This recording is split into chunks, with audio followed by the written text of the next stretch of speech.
nubugin ni Tito Yin. Gagawin nga daw niya ito para sa kapatid ko na si Jen. Kaya napakasaya niya sa araw na yan. Ciao! Una nga kinayasan ni Tito Yit ang dalawang baskaga na gagamitin niya. Napaka-smooth nga magkaya si Tito Yit dyan. Parang napakadali nga lang magkayas para sa kanya. At sa araw nga na yan, paputol-putol nga ang voiceover ko. Dahil nga binibidyo nga rin namin ang ginagawa ni Tito Yit. Dahil nga sayang nga naman ang video na to. At sa oras nga na to, napakasaya na nga ng kapatid ko. At dito nga tinatali na nga ni Tito Yit ang isang baskagan sa patindig. At binablog ko na nga rin pala ang mga ginagawa nila na saranggola. At iniipon ko nga pala yan ng araw ng Sabado at Linggo para may mai-vlog ako simula Lunes hanggang Biyernes. Dahil nga hindi ako makagawa agad-agad. At may pasok nga mga guys. Ciao! At ito nga ang naisip namin na paraan ni Papa para hindi ako maistorbo sa pag-aaral ko. At pag-uwi ko, magbo-voiceover na nga lang ako katulad nito. At para maiba naman, di puro mukha ko ang nakikita nyo. At baka magsawa naman kayo agad mga guys. Ciao!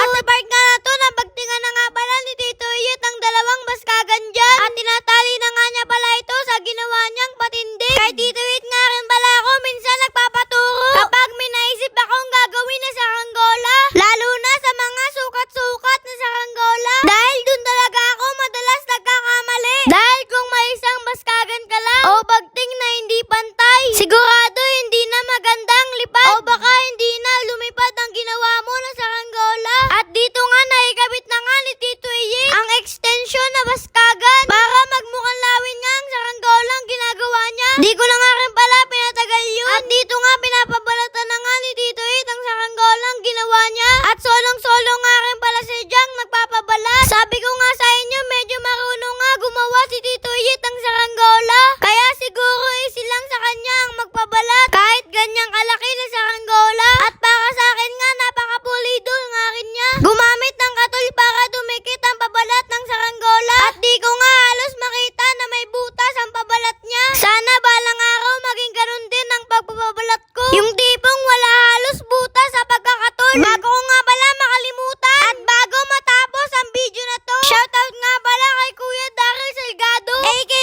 Kaburbot. At shoutout din kay Kuya Tami at sa buong Kaburbot team. At di rin pala mawawala si Ate Angeline Rodriguez. At dito nga tapos na nga ang babalatan ni Tito Yit. At nilalagyan na nga niya pala ito ng parisukat. At bago nga pala mahuli ang lahat, suportahan nyo rin sana ako sa YouTube channel ko. Alam nyo mga guys, sobrang idol na idol ko talaga si Kuya Prince Indirian. Kaya ginagaya ko ang kanyang voiceover. Kaso nga lang, hindi ko talaga magaya mga guys. Ciao! At dito nga, ready na nga pala siya